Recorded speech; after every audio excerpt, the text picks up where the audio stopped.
The first question is, what is mixing? Why do we need it?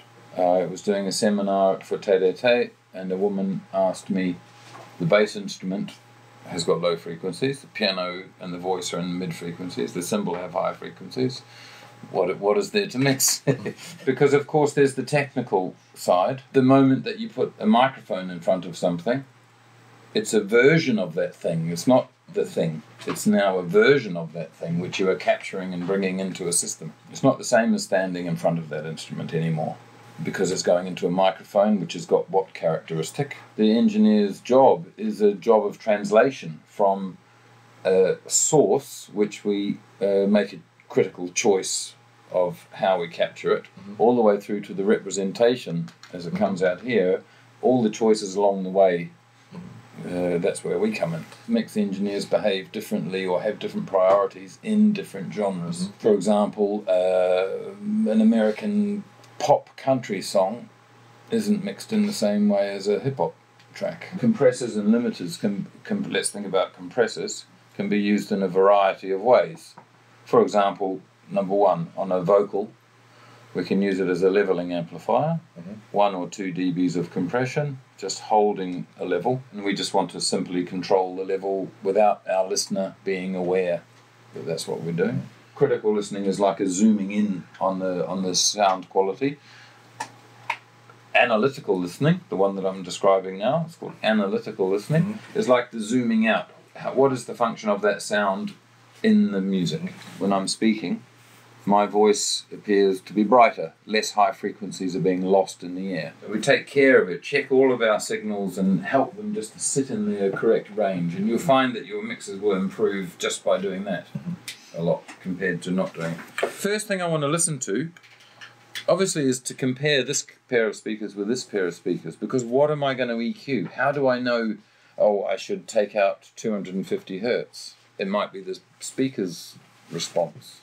It might not be the recording. How do I know the problem is in the recording or in the speaker? So this takes a while. This is where I would listen to my reference recordings and get a feeling. I'd walk around the room. I would stand at the back, in the middle, off to the sides, at the mixing engineer's position, move the speakers around until I've got a nice sweet spot. Just get to understand the room a little bit. Listen to the low frequencies first, okay?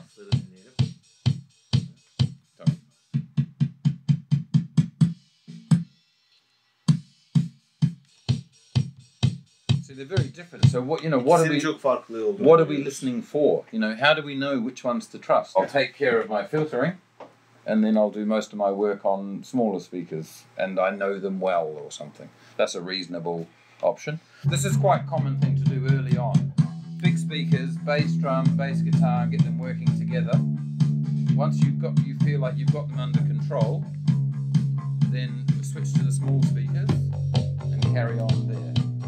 Now you can hear how much more low mid-range is coming out of these, relatively speaking. Can we switch again?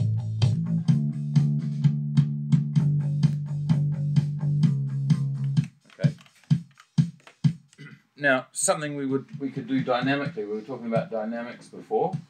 There's a couple of things to do with this. First of all, is how do they work together?